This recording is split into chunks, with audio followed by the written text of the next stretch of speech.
Alright guys, welcome to Module 7, Qualitative Research.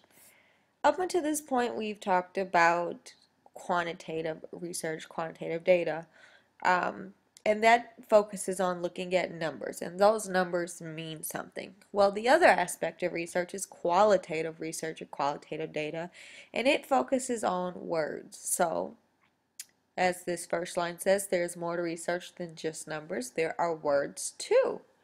Now, there are many differences between qualitative and quantitative research, which we'll talk about later. But just to kind of give you an overview or an introduction into qualitative research, it focuses on subjective experiences and observation. It takes place in the real world, meaning you're watching this and observing this as it happens and relating it to one's experience. And observations are generally based on interactions of groups or selected settings, and it's typically inductive. Quantitative research is considered deductive, while qualitative research is considered inductive. And we will go into detail about that a little bit later. When you're looking at qualitative research or qualitative data, in a sense, you're asking the question why? Why does this happen? Or in a sense, just why?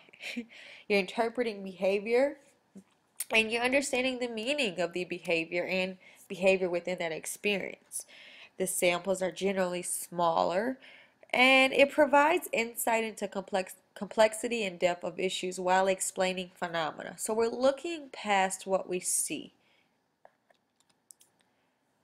So an example of a question you would use in OT for qualitative research is looking at impact of disability on occupation, activities, and habits.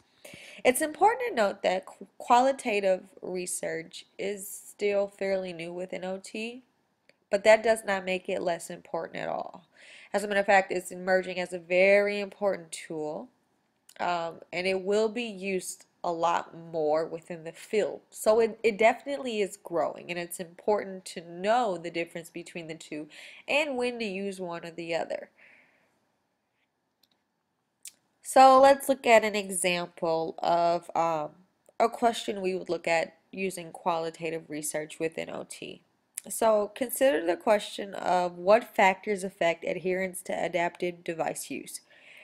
Research shows that the answers to this question resides in the interface between the device and the person, the social settings of a device use, and even within a person's ideals and expectations with respect to the perceived benefits afforded by the device.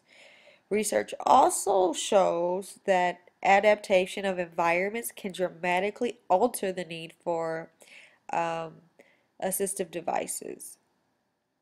To answer a question like this, you wouldn't use quantitative data. You would use quantitative research. You would use qualitative research because you have to understand patients within their natural settings, like their homes or within the communities that they may live in, and you have to observe them to understand this.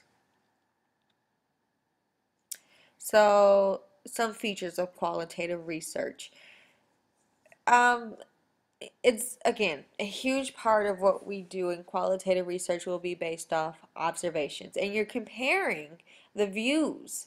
You're comparing the patient's view or the participant's view compared to the observer's view. You're looking at meanings and symbols and beliefs and values and language of participants, and you're looking at perspectives while connecting perspectives or behavior within those experiences and how they relate. Now, earlier I said we would kind of talk about what is deductive and what is inductive. So this is just an overview, and it doesn't always necessarily happen this way, but I'm just trying to generalize what we see. So with quantitative research, we've kind of developed a theory or a PICO, and from there we came up with a focus question or a hypothesis. We made observations or looked at observations and made calculations, statistical calculations, or we viewed statistical calculations, and from those we were able to come up with an answer, a result, or a confirmation of what we were trying to prove. Well, In qualitative research, it's a little different. The process is inductive. So there's observations. You're looking at trends and patterns, and then you're kind of developing a question or a hypothesis, and then you're coming up with your PICO or a theory.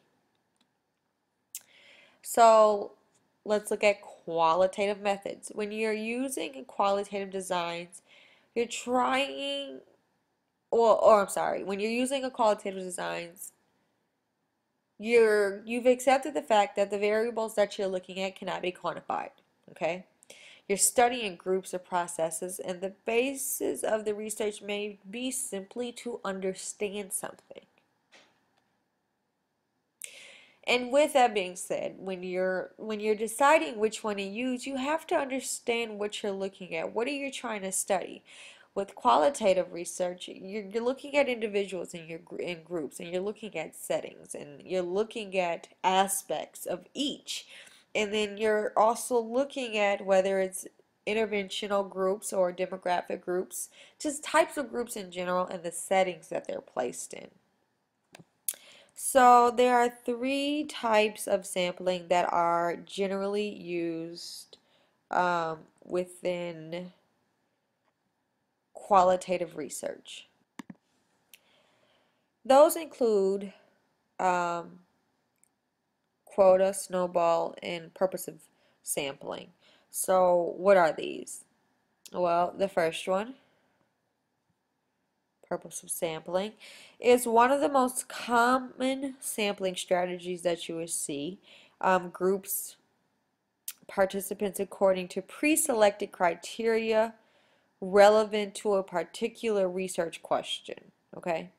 Sample sizes, which may or may not be fixed prior to data collection, depend on the resources and time available as well as the study objectives. Now, one of the things I did not mention, but it's good to note with qualitative research, is it's time consuming. Time consuming, and it can be fairly expensive. Not to say that quantitative research can't be, but it requires a different type of, what I consider a different type of dedication. Um, the sample sizes are often determined on the basis of a theoretical saturation, like the point in data collection when new data no longer bring additional insights to the research question. It is considered the most successful when data review analysis are done in conjunction with the data collection. For quota sampling, it's sometimes considered a type of purposive sampling, but it's also fairly common, I would say. With this type of sampling, you decide while designing the study how many people with which characteristics to include as participants. Characteristics might include age, place of residence, gender, class, profession, marital status, any of those sorts. And the criteria you choose allows you to focus on people that you think would be most likely to experience or know about or have insights into the research topic. Now, snowball sampling. This is also known as like a chain referral sampling. It's considered a type of purposive sampling. But in this method, participants um, with whom contact has already been made use their social networks to refer a researcher to other people who could potentially participate in or contribute to the study. So snowball sampling is used to find and recruit hidden populations, or in other words, groups that are not easily accessible through other sampling strategies.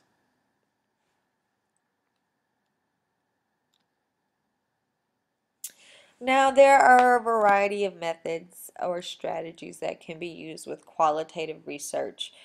These include observation, interviewing, whether it be structured or unstructured, or group or individual, and focus groups. What you will see most is observation. This is a huge part of qualitative research. And with that being said, the type of data that will be used or collected will include field notes, audio or videotaping, and recordings and transcripts. This is what they would use to collect the data. Now, we're looking for similar things in qualitative research that you are in quantitative research. You're looking at credibility, dependability, validity, and reliability. It's just measured a little differently because it's based off observation.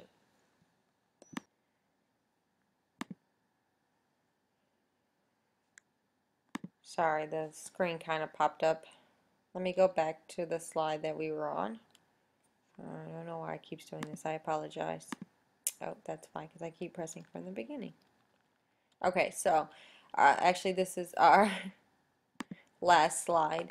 And I just kind of want to talk about the difference between qualitative and quantitative methods and research in general. So the differences are the analytical objectives, the type of questions that are posed, the types of data collection instruments used, the forms of data they produce. And the biggest and probably the most important difference between the two is degree of flexibility built into study design. Now, when you're looking at quantitative data, you're essentially looking, or your question format is close-ended, okay? And your data format is numerical. But with qualitative research, the question format is open-ended, and as I've said, the data format is usually used or collected, obtained from audio tapes, I'm sorry, videotapes, and field notes. The key difference again is flexibility, being that generally quantitative methods are fairly inflexible. With quantitative methods such as surveys or questionnaires, we are asking participants identical questions in the same order. So the response categories from which a participant or a subject or a patient may choose are closed-ended and fixed. The advantage of using an inflexibility is that it allows for meaningful comparisons and responses across participants and study sites. However, it requires a thorough understanding of the important questions to ask, the best way to ask them, and the range of possible responses. Qualitative methods are typically more flexible. They allow um, greater adaptation of the interaction between a researcher or the person doing the study and the actual study participant. So the question format that you would generally ask is open-ended. Those questions are not necessarily worded in exactly the same way with each participant, but they go along the same lines. With open-ended questions, participants or subjects or patients are generally free to respond in their own way, and there is no length to when they have to stop, or there's no end point to their response. And it's a little more complex than just yes or no. The relationship between a researcher and a patient or a participant in qualitative research is less formal as well. Participants have the opportunity to respond more elaborately and in greater detail than typically the case with quantitative methods. In turn, researchers have the opportunity to respond immediately to what participants say by tailoring questions to information that the patient may be providing. There are advantages to having this type of research, and there are disadvantages as with everything. So the advantages for qualitative methods are meaningful and culturally, or it provides more meaning and cultural salient to the participant. It's unanticipated by the researcher, and it provides rich data, and what we consider as rich data. Another advantage of qualitative research or qualitative methods is that it allows the research researcher flexibility to kind of probe participants or patients for answers. So you get to ask more of why and how. It's essential as the researcher to listen carefully to what participants are saying, engage in their conversation, as well as encourage them to elaborate on their answers. So now that we've kind of gone over a general overview of qualitative research, we will now kind of take this and use this along with your readings from your book, and we will adventure into critical appraisals of qualitative research studies. As always, if you have questions, do not hesitate to ask.